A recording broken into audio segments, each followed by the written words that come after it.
নমস্কার, জয় শ্রী গণেশ। প্রত্যেককে জানাই স্বাগতম। আজকের অনুষ্ঠানের মূল বিষয়বস্তু হলো দেবগুরু বৃহস্পতির বক্রগতি। আমরা গ্রহদের বিভিন্ন রকম গতি নিয়ে সাধারণত আলোচনা করে থাকি। সমগতি, শীঘ্রতর গতি, শীঘ্র গতি, মন্দগতি, মন্দতর গতি, বক্রগতি, তাদের একটা পর্ড বলা যেতে পারে। এই বক্রগতিতে দেবগুরু বৃহস্পতি কবে যাবেন? অক্টোবর মাসের একদম প্রথম দিকে, এবং এই বক্রগতির কন্টিনিউয়েশন থাকবে ফেব্রুয়ারি মাসের 4 তারিখ পর্যন্ত। 9th অক্টোবর 2024 থেকে 4th ফেব্রুয়ারি 2025, প্রায় 4টি মাস দেবগুরু বৃহস্পতি বক্রগতিতে থাকবে। আর এই বক্রগতির প্রভাব প্রত্যেকটি রাশির জাতক জাতিকাদের জীবনচক্রে আসবে, বাদ যাবে না মেষ রাশি। মেষ রাশির দেবগুরু বৃহস্পতি অত্যাধিক গুরুত্বপূর্ণ একটি গ্রহ, কারণ তাদের ভাগ্যস্থান নিয়ন্ত্রণ করেন এই দেবগুরু বৃহস্পতি। তাদের ব্যয়স্থানের অধিপতিও হলেন বৃহস্পতি। যে বৃহস্পতি বর্তমানে অবস্থান করছেন রাশি হিসেবে বৃষ রাশিতে, মৃগশিরা নক্ষত্রটিতে, এবং আপনাদের রাশি সাপেক্ষে দ্বিতীয়ভাবে বা ধনস্থানে। মৃগশিরা নক্ষত্র আমরা দেখেছি এই নক্ষত্রটি মঙ্গলের, তবে নক্ষত্রের দেবতা কিন্তু চন্দ্র। চন্দ্র এই নক্ষত্রের দেবতা হওয়ার কারণে এই নক্ষত্রের মধ্যে আমরা বিভিন্ন রকম কনসেপ্ট পাই। মূলত লক্ষ্য করা যায় এই নক্ষত্রটি অন্বেষণ করাতে ব্যস্ত থাকে।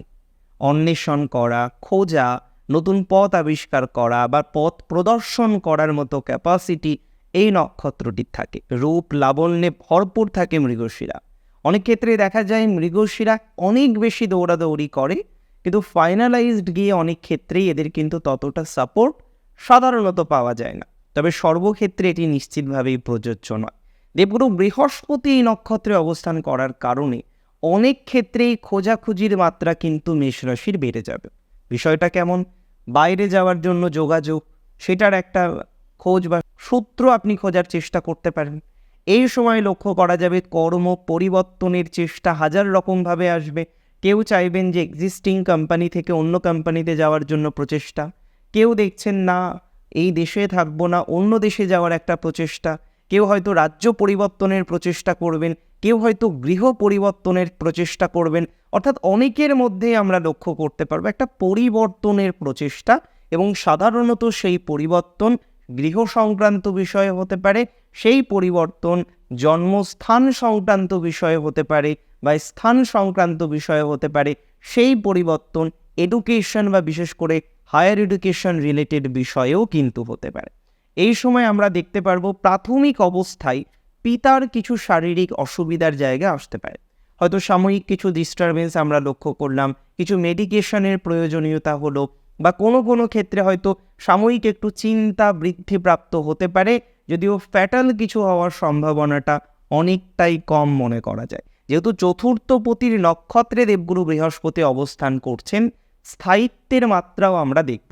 অর্থাৎ স্বাস্থ্যক্ষেত্রে কিছু জটিলতা আসলেও সেই জটিলতা কিন্তু অনেকটাই কমে যাবে, তেমন সম্ভাবনা কিন্তু রয়েছে। দেখুন, একটা বিষয় কিন্তু কোনোভাবেই অস্বীকার করা যায় না, যে এই যে ট্রানজিট বা এই যে বক্রগতি, এই বক্রগতিতে মেষ রাশি যেমন বেশ কিছু ক্ষেত্রে ভালো ফল পাবেন, বেশ কিছু ক্ষেত্রেই কিন্তু ফলাফল খুব আশা অনুরূপ হবে না। তাই আমাদের অনেক বেশি বুঝে শুনে চলতে হবে। এই সময়ে দেখা যাবে মেষ রাশি জাতক জাতিকাদের অন্যায়ের প্রতিবাদ করার টেন্ডেন্সিটা অনেকটা বেড়ে গেছে। বা আপনি দেখলেন আপনার অফিসে একটা নেগেটিভ ঘটনা ঘটলো, আপনি দেখলেন আপনার পাড়াতে, আপনি দেখলেন আপনার কর্মস্থলে, আপনি দেখলেন আপনার রিলেটিভদের মধ্যে এমন কোনো একটি ঘটনা ঘটেছে যেটি আপনি কোনোভাবে মেনে নিতে পারছেন না, কারণ এটি আনএথিক্যাল। এবং এই সময়ে দেখা যেতে পারে যে আপনি সেই ঘটনাটাকে সঠিক একটা মোড়ে নিয়ে যেতে চাইছেন, এক্ষেত্রে কিন্তু জটিলতার মাত্রা বাড়তে পারে। তার মানে আমি এখানে মেষ রাশিকে পরামর্শ দেব, যদি কাজের ক্ষেত্রে আপনার কর্মস্থলে কোনো রকম নেগেটিভিটি আপনি খেয়াল করেন, চেষ্টা করুন বিষয়টিকে মন থেকে ইগনোর করতে। অনেক সময় দেখা যায় যে আমরা জলে দাঁড়িয়ে কুমিরের সাথে ঝগড়া করার চেষ্টা করি। এটা কিন্তু মেষ রাশির ক্ষেত্রে প্রবণতাটা অনেকটা বেশি। সে দেখছে তার বস অন্যায় করছে, ডিরেক্টলি প্রতিবাদ করলো, এবং এই প্রতিবাদ করার জন্য সে বসের চক্ষুশূল হচ্ছে, সে পরবর্তীকালে বসের থেকে বিভিন্ন ডিস্টারবেন্স পাচ্ছে। এবং এটা যে হবে শুধু তাই নয়, এটা মেষ রাশির সাথে অহরহ ঘটে। আমি এটাই আপনাদের পরামর্শ দেব যে এমন কোনো কাজ এই সময় করা যাবে না যেটি আপনার কর্মস্থলকে প্রভাবিত করতে পারে, যেটি আপনার কর্মের জায়গাকে প্রভাবিত করতে পারে, যেটি আপনার কর্মকে প্রভাবিত করতে পারে। তার মানে এটা মাথায় রাখতে হবে যে এই সময় কারোর সাথে ঝগড়া অশান্তিতে যাওয়া যাবে না। এমনিতেও শত্রু কিছু বৃদ্ধিপ্রাপ্ত হতে পারে, তাই শত্রুর সাথেও ডিরেক্টলি দমন করার চেষ্টা না করে এখন থেকেই রিয়েলাইজ করুন যে কোন কোন বিষয়ে আপনার শত্রু বাড়তে পারে, কেন বাড়তে পারে। এমন কোনো কাজ এই মুহূর্তে করার পরামর্শ কোনোভাবেই দেব না যে কাজগুলো সাধারণত আপনার শত্রুপক্ষকে বৃদ্ধিপ্রাপ্ত করতে পারে বা কিছু ডিস্টারবেন্স নতুন করে আনতে পারে। এই সময়ে ফাইন্যান্সিয়াল ক্ষেত্রে কিছু ব্যাকআপও আসবে। লক্ষ্য করা যাবে মেষ রাশির এমন কোনো অর্থ যেটি আপনি দীর্ঘদিন ধরে চাইছিলেন যে সেই অর্থটি আপনার কাছে আসুক, কিন্তু আসছে না, কিংবা আপনার কোনো প্রপার্টি, আপনার কোনো স্থাবর প্রপার্টি যেগুলো আপনি বিক্রি করার চেষ্টা করছেন কিন্তু ব্যর্থ হচ্ছেন, এই ধরনের বিষয়ে কিন্তু একটা পজিটিভিটির জায়গা আমরা পাবো। এবং এখানে আপনার গুরুজনকে পাশে আপনি পেতে পারেন। হয়তো দীর্ঘদিন ধরে আপনি দেখছেন একটা প্রপার্টি আছে যেটি গুরুজনদের অনেকেরই তাতে অংশ রয়েছে, কিন্তু কেউই চাইছে না প্রপার্টিটা এখন সেল করতে। কিন্তু লক্ষ্য করা যাবে এই সময় আইদার সেলের মাধ্যমে হোক অথবা লিজ দেওয়ার মাধ্যমে হোক কোনো একভাবে প্রপার্টি রিলেটেড বিষয়ে কিছু অর্থ সংস্থান হতে পারে। বা মেষের এমন কিছু ক্ষেত্রে দেখা যাচ্ছে যে লোন নেওয়া আছে, ইএমআই নেওয়া আছে, এবং আপনি বুঝতে পারছেন না যে সেই লোন, সেই ইএমআই কিভাবে আপনি ডিপোজিট করবেন। এই ধরনের ক্ষেত্রে হয়তো গুরুজনের সহায়তা মেষ রাশির জাতক জাতিকাদের জীবনচক্রে আসবে। হায়ার এডুকেশনের ক্ষেত্রে যারা বিদেশ যেতে চাইছেন এই সময়টি কিন্তু শুভ হবে। বেশ কিছু পেন্ডিং কাজকর্ম আপনার কমপ্লিট হবে। যেমন ধরা যাক আপনি বাইরে যাওয়ার জন্য একজন ভালো মধ্যস্থতাকারীর সন্ধানে ছিলেন, দেখবেন পজিটিভিটি বাড়ছে। আপনি আপনার সুপারভাইজার পরিবর্তন করার প্রচেষ্টায় ছিলেন, দেখবেন পরিবর্তন করতে পারছেন। আপনি আপনার স্থান পরিবর্তনের প্রচেষ্টায় ছিলেন, সেগুলো দেখবেন কমপ্লিট হচ্ছে। আবার অনেক ক্ষেত্রে লক্ষ্য করা যাবে যে কিছু হেলথ রিলেটেড বিষয়েও পরিবর্তনের জায়গা আমরা পাবো। যেমন অনেকের এই সময় হতে পারে হাড় বা অস্থি রিলেটেড কিছু যন্ত্রণা, যেটির কারণে আপনাকে হয়তো একটু ট্রিটমেন্ট করতে হলো। কোনো কোনো ক্ষেত্রে দাঁতের যন্ত্রণার কারণে আপনাকে একটু ট্রিটমেন্ট করতে হলো, বা আপনাকে কিছু অর্থ এক্ষেত্রে দণ্ড করতে হতে পারে, বা মেডিকেল এক্সপেন্স করার একটা টেন্ডেন্সি আমরা লক্ষ্য করতে পারবো। আবার অনেকের ক্ষেত্রেই যে এতদিন ধরে ডাইজেস্টিভ ইস্যুস বা অন্যান্য কোনো একটি ইস্যুসের মধ্যে আপনি ছিলেন এবং কোনোভাবেই খুঁজে পাচ্ছিলেন না যে কী কারণে প্রবলেমটা হচ্ছে, প্রবলেমটার সলিউশন কিভাবে করবেন, এই ধরনের বিষয়ে কিন্তু সলিউশন করার মতো একটা জায়গা তৈরি হতে পারে। বা আমরা অনেক ক্ষেত্রেই লক্ষ্য করব যে প্রবলেমের সলিউশন মেষ রাশির জাতক জাতিকাদের কিন্তু হবে। তবে কিছু দণ্ডের মাধ্যমে হতে পারে, কিছু অর্থ দণ্ডের মাধ্যমে হতে পারে। এই সময়ে কিছু বিনিয়োগ করার সম্ভাবনা রয়েছে। আপনি হয়তো লিকুইড ক্যাশ কিছু নিয়ে বসেছিলেন যে একটা ভালো প্রপার্টি পেলে তাতে ইনভেস্ট করবেন, একটা ভালো জমি পেলে তাতে ইনভেস্ট করবেন। এই ধরনের ইনভেস্টের বিষয়ে মেষ রাশির জাতক জাতিকাদের পজিটিভিটির মাত্রা কিন্তু নিশ্চিতভাবে বাড়বে। আবার অনেক ক্ষেত্রে আমরা দেখতে পারবো সন্তান রিলেটেড বিষয়ে অনেকের পরিকল্পনা ছিল যে ঠিক আছে ওই মাস পর্যন্ত দেখব, তারপরে যদি সুবিধা অসুবিধা বোধ করি সেক্ষেত্রে মেডিকেল অ্যাসিস্ট্যান্সের মাধ্যমে এগোনোর চেষ্টা করব। এক্ষেত্রে আমার মনে হয় মেষ রাশির জাতক জাতিকাদের কিছু এক্সপেন্সের মাধ্যমে হয়তো সেই আশাটা, সেই ভরসাটা পূরণ হতে পারে। এমনিতে এই সঞ্চার সন্তানের সাথে বন্ডিংয়ের ক্ষেত্রেও কিছুটা পজিটিভিটি দেবে। দীর্ঘদিনের কিছু ভুল বোঝাবুঝি সেই জায়গা থেকে বেরিয়ে আসার অবকাশ কিন্তু দিতে পারে। দেখুন, শুধুমাত্র যদি আপনি এটা ভেবে বসে থাকেন যে বৃহস্পতির বক্রগতি আপনাকে শুধু খারাপ ফলই দেবে, তাহলে বলতেই হয় যে মার্চ মাসের পর থেকে কিন্তু 7.5 শুরু হবে। সো নেগেটিভ থিঙ্কিংকে এই সময় দূরে পাঠিয়ে দিন, পজিটিভিটির মাত্রাটাকে বৃদ্ধিপ্রাপ্ত করার চেষ্টা করুন।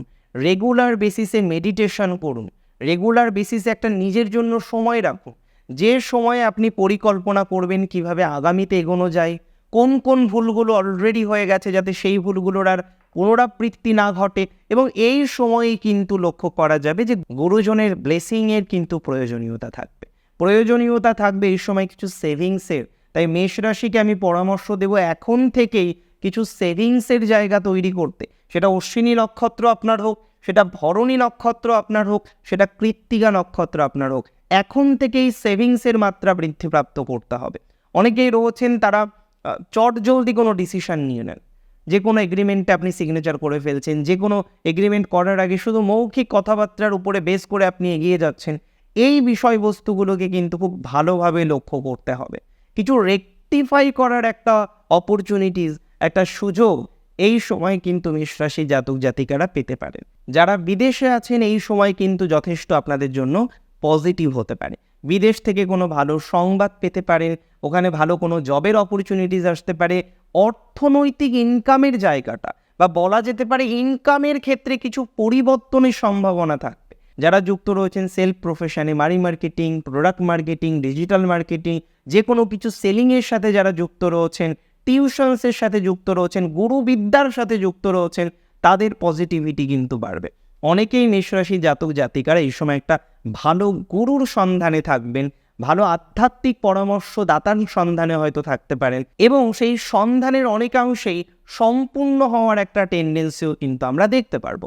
মেষরাশি জাতক জাতিকাদের ক্ষেত্রে এই সময় দেখা যাবে অনেকেই হায়ার এডুকেশনের জন্য কিছু সন্ধান চালিয়ে যেতে পারেন, যেই জায়গাটি থেকেও পজিটিভিটির মাত্রাটা অনেকাংশেই বৃদ্ধিপ্রাপ্ত হবে। রিলেশনশিপ নিয়ে এই সংযোগের বিশেষ কোনো প্রভাব দেখতে পাচ্ছি না, তবে এই সংযোগের প্রভাবে আত্মীয় স্বজনদের মধ্যে আয়তার কিছু ভুল বোঝাবুঝি থেকে বেরিয়ে আসতে পারবেন, অথবা কিছু ভুল বোঝাবুঝিকে কেন্দ্র করে দূরত্বের মাত্রাটা বাড়তে পারে।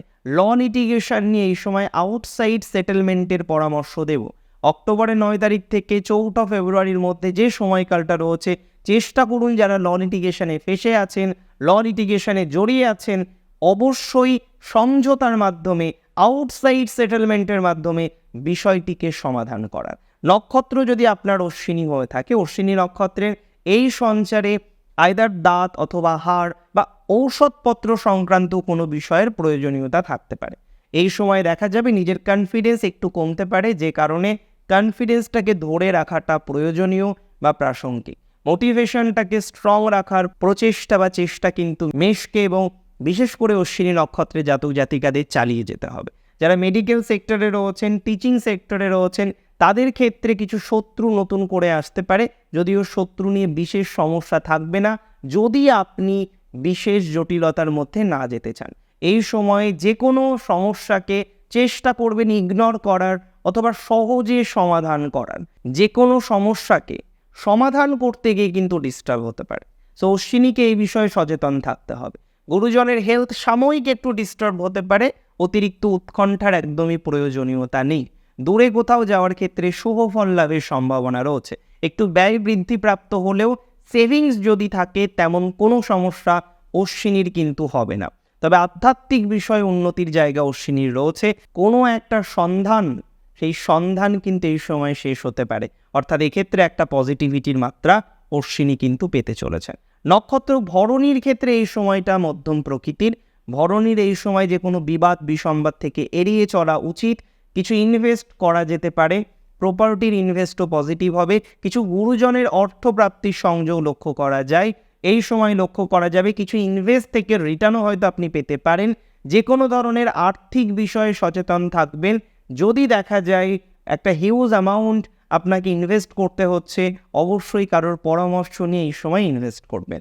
নক্ষত্র ভরণীর ক্ষেত্রে আমরা লক্ষ্য করতে পারবো আপনার সন্তান বা তাদের সাথে যে রিলেশনশিপের ডিস্টারবেন্সটা হয়েছিল, সেই ডিস্টারবেন্স কিন্তু অনেকটাই এই সময়ে কমতে পারে বা কমে যাওয়ার একটা পসিবিলিটিস কিন্তু আমরা লক্ষ্য করতে পারবো।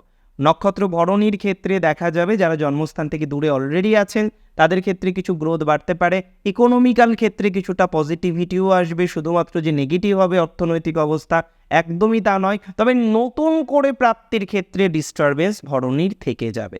নতুন চাকরি, নতুন ব্যবসা ইত্যাদি ইত্যাদি বিষয় নিউ সেট আপ করার ক্ষেত্রে যথেষ্ট বেগ পেতে হতে পারে। সময় দিলে বিষয়টি থেকে পজিটিভিটির মাত্রাটা বাড়বে। নক্ষত্র কৃত্তিকার ক্ষেত্রে সময়টি কিন্তু বেশ ইন্টারেস্টিং। পলিটিক্স থেকে দূরে থাকতে হবে এই সময় কৃত্তিকাকে। কৃত্তিকার যে স্পষ্টবাদিতার একটা ধরন আমরা দেখতে পাই, তারা অতিরিক্ত স্পষ্ট কথা বলেন, এক্ষেত্রে সচেতনতা রাখার চেষ্টা করতে হবে। কৃত্তিকার এই সময় আর্থিক ডেভেলপমেন্টের জায়গা কিছুটা থাকবে যদি আগে ইনভেস্ট থেকে থাকে। কিছু ইনভেস্টের রিটার্ন প্রাপ্তির সম্ভাবনা আমরা কৃত্তিকার ক্ষেত্রে দেখতে পারবো। নতুন ইনভেস্ট করার ক্ষেত্রে সচেতনতা রাখতে হবে। পিতার স্বাস্থ্য নিয়ে একটু মেন্টাল প্রেশার বাড়তে পারে, সচেতন থাকুন। কারোর জন্য বা কোনো মানুষদের জন্য অতিরিক্ত খরচ করার একটা টেন্ডেন্সি দেখা যাবে, সেক্ষেত্রে নিয়ন্ত্রণ রাখার চেষ্টা করতে হবে। এডুকেশন রিলেটেড ম্যাটারে অতিরিক্ত ইনভেস্ট করে অতিরিক্ত ভালো কলেজ থেকে পড়লেই যে শুধুমাত্র এডুকেশন অ্যাচিভ হবে, বাকি যে কোনো কলেজ থেকে করলে হবে না, এই মেন্টালিটি ছাড়তে হবে। বা অতিরিক্ত পারফেক্ট হওয়া, অতিরিক্ত আড়ম্বরতা করা, এই মেন্টালিটি কিন্তু এই সময় একটু দূরে রাখা কৃত্তিকার জন্য সর্বোত্তম। আমি সাজেশন দেব কৃত্তিকাকে যে এই সময় রুটিন বেসড কাজ করুন, অবশ্যই ইমোশনালি না গিয়ে মেন্টালি ভাবনা চিন্তা করে এগোনোর চেষ্টা করুন। যে কোনো বিষয়ে পূর্বের অভিজ্ঞতা থেকে তথ্য বা জ্ঞান নিয়ে তারপরে এগোনোটা কৃত্তিকার জন্য সর্বোত্তম হতে পারে। কৃত্তিকার নতুন কিছু শত্রু তৈরি হতে পারে, সচেতনতা রাখতে হবে। দেখুন, আজকের অনুষ্ঠানটি ছিল বৃহস্পতির বক্রগতির ফলাফল। আমরা চেষ্টা করলাম যতটা স্পেসিফিকভাবে আলোচনা করা যায় ততটা স্পেসিফিকভাবে আলোচনা করতে। অনেক ভালো থাকুন আপনারা প্রত্যেকে, সুস্থ থাকুন, নিরন্তর দিন আপনাদের শ্রীবৃদ্ধি হোক, সেই কামনা শ্রী গণেশের চরণে রেখে আজকের অনুষ্ঠান এখানেই শেষ করছি। জয় শ্রী গণেশ।